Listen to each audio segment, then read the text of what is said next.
എന്നെ കേൾക്കുന്ന എല്ലാവർക്കും കർത്താവായ യേശുക്രിസ്തുവിന്റെ ധന്യനാമത്തിൽ എന്റെ സ്നേഹവും വന്ദനവും ഞാൻ അറിയിക്കുന്നു. പ്രാരംഭമായിട്ട് തുടക്കമെന്ന നിലയിൽ ഞാൻ ഇന്ന് എടുക്കാൻ ഉദ്ദേശിക്കുന്ന വിഷയം എന്ന് പറയുന്നത് ദൈവത്തിന്റെ യോഗ്യതകളെ കുറിച്ചാണ്. ലോകത്തില് അനേക ജാതികളുണ്ട്. ഓരോ ജാതികൾക്കും ഒത്തിരി ദൈവങ്ങളുണ്ട്. എന്നാൽ ഞാൻ ഇന്ന് ഇവിടെ ശുശ്രൂഷിക്കുന്ന അല്ലെങ്കിൽ ഞാൻ പ്രസംഗിക്കുന്ന ദൈവത്തെ, ആ ദൈവത്തിനുള്ള യോഗ്യതകളെ കുറിച്ചാണ് ഞാൻ പ്രസ്താവിക്കാൻ ഞാൻ താല്പര്യപ്പെടുന്നത്. ഞാൻ പ്രസംഗിക്കുന്ന ദൈവം ജീവനുള്ള ദൈവമാണ്. ആ ദൈവത്തിന് ഉള്ള യോഗ്യതകളെ നാം പഠിക്കുമ്പോൾ ലോകത്തിൽ മറ്റേതൊരു ദൈവത്തിനും ഇതുവരെയും കാണുവാൻ കഴിയാത്ത 4 യോഗ്യതകളെ കുറിച്ചാണ് ഞാൻ ഇവിടെ സംസാരിക്കാൻ താല്പര്യപ്പെടുന്നത്. അനേക ജാതികൾ അനേക ദൈവങ്ങളെ ആരാധിക്കുകയും അനേക ദൈവങ്ങളോട് പ്രാർത്ഥിക്കുകയും ചെയ്യും. എന്നാൽ ആ ദൈവങ്ങളും ഇന്ന് ഞാൻ ഈ വീഡിയോയിൽ കൂടെ പ്രസ്താവിക്കുന്ന, ഉയർത്തി കാണിക്കുന്ന ദൈവവും തമ്മിലുള്ള വ്യത്യാസം എന്തെന്ന് ചോദിച്ചാൽ, ഞാൻ പ്രസംഗിക്കുന്ന ദൈവത്തിന് അല്ലെങ്കിൽ ഞാൻ ആരാധിക്കുന്ന ദൈവത്തിന്റെ ഒന്നാമത്തെ യോഗ്യത എന്ന് പറയുന്നത്, ആ ദൈവം ആരാലും നിർമ്മിക്കപ്പെടാത്ത സ്വയംഭൂവായ അല്ലെങ്കിൽ സ്വയമായി അവതാരമെടുത്ത സൃഷ്ടിക്കപ്പെട്ട ദൈവത്തെയാണ് ഒന്നാമതായി എനിക്ക് ചൂണ്ടിക്കാണിക്കുവാനുള്ളത്. അല്ലെങ്കിൽ മറ്റൊരു വിധത്തിൽ പറഞ്ഞാൽ, ഞാൻ പ്രസംഗിക്കുന്ന അല്ലെങ്കിൽ ഞാൻ ഇവിടെ ഉയർത്തി കാണിക്കുന്ന ദൈവം സൃഷ്ടാവായ ദൈവമാണ്. താൻ ആരാലും സൃഷ്ടിക്കപ്പെടാത്തതാ ദൈവം. എന്നാൽ ഇന്ന് നാം ലോകത്തിൽ കാണുന്ന ദൈവങ്ങൾ എന്ന് പറയുന്നത് മനുഷ്യനിർമ്മിതമായ, മനുഷ്യൻ ഉണ്ടാക്കിയതായ ദൈവങ്ങളെയാണ് ജനതകൾ ആരാധിക്കുന്നത്. എന്നാൽ ആ ദൈവവും ആ ദൈവങ്ങളും ഞാൻ പ്രസംഗിക്കുന്ന ദൈവവും തമ്മിലുള്ള വ്യത്യാസം എന്തെന്ന് ചോദിച്ചാൽ, ഞാൻ പ്രസംഗിക്കുന്ന അല്ലെങ്കിൽ ഞാൻ ഇവിടെ ഉയർത്തി കാണിക്കുന്ന ദൈവം ജീവനുള്ള ദൈവമാണ്. താൻ ആരാലും സൃഷ്ടിക്കപ്പെടാത്തവനും താൻ ലോകത്തെ മുഴുവനും സർവചരാചരങ്ങളെയും സൃഷ്ടിച്ച ദൈവമാണ് ഇന്ന് ഞാൻ ഇവിടെ ഉയർത്തി കാണിക്കുന്നത്.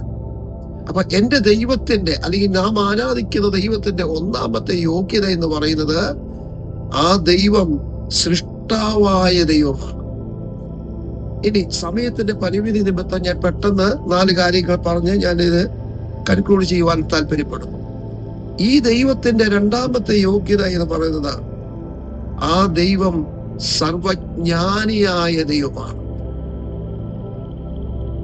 ലോകത്തിന്റെ സകല കാര്യങ്ങളെ കുറിച്ചും വ്യക്തമായി അറിയാവുന്ന ഒരു ദൈവമാണ് ഇന്ന് ഞാനിവിടെ ഉയർത്തി കാണിക്കുന്ന സർവശക്തനായ ജീവനുള്ള ദൈവം. ആ ദൈവത്തിന് അറിയാത്തതായ ഒരു കാര്യവുമില്ല. മറ്റു ദൈവങ്ങളും ഞാൻ ഇന്ന് ഈ വീഡിയോയിൽ കൂടി ഉയർത്തി കാണിക്കുവാൻ ആഗ്രഹിക്കുന്ന ദൈവവും തമ്മിൽ വ്യത്യാസം, ഈ ദൈവം സർവജ്ഞാനിയായ ദൈവമാണ്. ഇനി അടുത്തത് ദൈവത്തിന്റെ മൂന്നാമത്തെ യോഗ്യത എന്ന് പറയുന്നത്, ഒരു ദൈവമായിരിക്കണമെങ്കിൽ ആ ദൈവത്തിന് 4 യോഗ്യതകൾ ഏറ്റവും കുറഞ്ഞതുണ്ടായിരിക്കണം. അത് ഒന്നാമത്തെ യോഗ്യത സൃഷ്ടാവായിരിക്കണം. രണ്ടാമത്തെ ദൈവത്തിന്റെ യോഗ്യത, ആ ദൈവം സർവജ്ഞാനിയായിരിക്കണം. മൂന്നാമത് ആ ദൈവത്തിന്റെ യോഗ്യത, ആ ദൈവം സർവശക്തനായ ദൈവമാണ്. ആ ദൈവത്തിന് കഴിയാത്തതായ ഒരു കാര്യവും ഇല്ല. എനിക്ക് ഒരു ഭക്തൻ അല്ലെങ്കിൽ ഒരു വിശ്വാസി ഈ ദൈവത്തിന്റെ അടുക്കൽ ചെല്ലുമ്പോൾ എനിക്കത് കഴിയത്തില്ല എന്ന് പറയുന്ന, അല്ലെങ്കിൽ മറ്റൊരു ദൈവത്തെ പോയി ആശ്രയിക്കണമെന്ന് പറയുന്ന ഒരു ദൈവം യഥാർത്ഥത്തിൽ ദൈവമല്ല.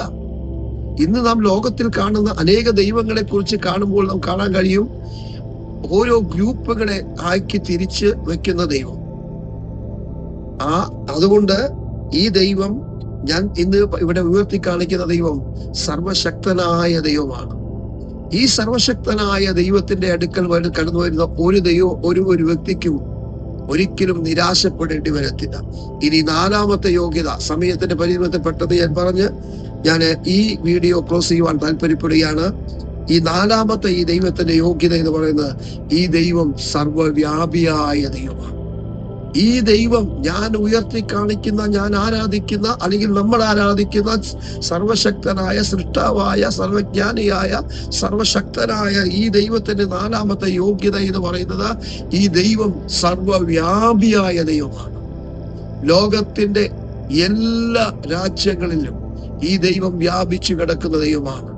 ഈ ദൈവത്തിന് ഒരു ഭാഷ മാത്രമല്ല, ഈ സമയം ഞാനിവിടെ ഇരുന്ന് പ്രസംഗിക്കുന്ന ഈ സമയത്ത് തന്നെ ലോകത്തിന്റെ വിവിധ ഭാഗങ്ങളിൽ നിന്ന് ഈ ദൈവത്തെ കുറിച്ച് പ്രസംഗിക്കുക മാത്രമല്ല, ഈ ദൈവത്തോട് പ്രാർത്ഥിക്കുന്ന അനേക ഭക്തന്മാരുണ്ട്. എന്നാൽ ഈ ഭക്തന്മാരുടെ എല്ലാവരുടെയും വിവിധ ഭാഷ, അമേരിക്കക്കാർ അവിടെ ഇരുന്ന് അമേരിക്കയിൽ സംസാരിക്കുമ്പോൾ, ജർമ്മൻകാർ അവിടെ ഇരുന്ന് ജർമ്മൻ ഭാഷയിൽ സംസാരിക്കുമ്പോൾ, ഇന്ത്യക്കാരിവിടെ ഇരുന്ന് വിവിധ ഭാഷകളിൽ ഇന്ത്യക്കാർ പ്രാർത്ഥിക്കുമ്പോൾ, ഈ എല്ലാവരുടെയും പ്രാർത്ഥന കേൾക്കുന്ന ദൈവമാണ് ഞാൻ പ്രസംഗിക്കുന്ന, അല്ലെങ്കിൽ ഞാൻ ഇവിടെ ഉയർത്തി കാണിക്കുന്ന സർവവ്യാപിയായ ദൈവം. അതുകൊണ്ട് ഇന്ന് ഞാൻ എൻ്റെ ഈ സബ്ജക്റ്റ് ഇവിടെ നിർത്തുവാൻ താല്പര്യപ്പെടുന്നു. ആമേൻ. ഒന്നാമത് നാം മനസ്സിലാക്കിയിരിക്കേണ്ടത്, ദൈവത്തെ ആരാധിക്കുന്ന, ദൈവത്തോട് പ്രാർത്ഥിക്കുന്ന ഒരു വ്യക്തി ആദ്യം അറിഞ്ഞിരിക്കേണ്ടത് ഈ ദൈവത്തിന്റെ യോഗ്യതകളെ കുറിച്ചാണ്. ഇപ്രകാരം ഈ 4 യോഗ്യതകളുള്ള ഒരു ദൈവത്തെ ഈ ലോകത്തിൽ കർത്താവായ യേശു ക്രിസ്തു എന്ന ആ ദൈവമല്ലാതെ മറ്റൊരു ദൈവത്തെ നമുക്ക് കാണുവാൻ കഴിയത്തില്ല. മറ്റുള്ള ദൈവങ്ങൾക്ക് ഞാൻ ഈ പറഞ്ഞ 4 യോഗ്യതകൾ ഉണ്ടെന്ന് എനിക്ക് ഒരിക്കലും തോന്നിയിട്ടില്ല. ഞാൻ അനേക പഠനങ്ങൾ നടത്തി, പല മതങ്ങളെ കുറിച്ച് പഠിക്കുകയും അതിനെക്കുറിച്ച് സെർച്ച് ചെയ്യുകയും ചെയ്തപ്പോൾ എനിക്ക് കാണുവാൻ കഴിഞ്ഞത്, സർവശക്തനായ ജീവനുള്ള ദൈവത്തിന് മാത്രമേ ഈ 4 യോഗ്യതയുള്ളൂ. അതുകൊണ്ട് ഇന്ന് എന്നെ കേൾക്കുന്ന പ്രിയ ദൈവജനമേ, എന്നെ കേൾക്കുന്ന പ്രിയ സഹോദര സഹോദരി, നാം ദൈവത്തോട് പ്രാർത്ഥിക്കുമ്പോൾ, നാം ദൈവത്തെ ആരാധിക്കുമ്പോൾ, എന്റെ ദൈവം ആരാണെന്ന് ഒരു വ്യക്തമായ ബോധ്യം നമുക്കുണ്ടായിരിക്കും. അതുകൊണ്ട് ഞാൻ വാക്കുകൾ നിർത്തുന്നു. ആമേൻ. ഇന്ന് ഈ സന്ദേശം കേട്ട പ്രിയ ദൈവജനമേ, നിങ്ങൾ വാസ്തവമായി ഈ സത്യദൈവത്തെ അറിയുവാൻ, ഈ സത്യദൈവത്തിന്റെ യോഗ്യതകളെ കുറിച്ച് അറിയുവാൻ നാം ഒന്ന് ശ്രമിച്ചാൽ, നാം ആ ദൈവത്തോട് അടുത്തു വന്നാൽ നിശ്ചയമായും ആ ദൈവത്തെ നമുക്ക് കാണുവാനും ആ ദൈവത്തെ വെളിപ്പെടുത്തുവാൻ നമുക്ക് കഴിയും. അതുകൊണ്ട് ഈ സത്യദൈവത്തെ, ഈ ജീവനുള്ള ദൈവത്തെ, ഈ 4 യോഗ്യതയുള്ള ദൈവത്തെ കണ്ടുമുട്ടുവാൻ ദൈവം നിങ്ങളെ സഹായിക്കട്ടെ എന്ന് പറഞ്ഞുകൊണ്ട് എന്റെ വാക്കുകൾ വെളിവിക്കുന്നു. സർവശക്തനായ ദൈവം എല്ലാവരെയും ഈ വചനങ്ങളാൽ അനുഗ്രഹിക്കുമാറാകട്ടെ.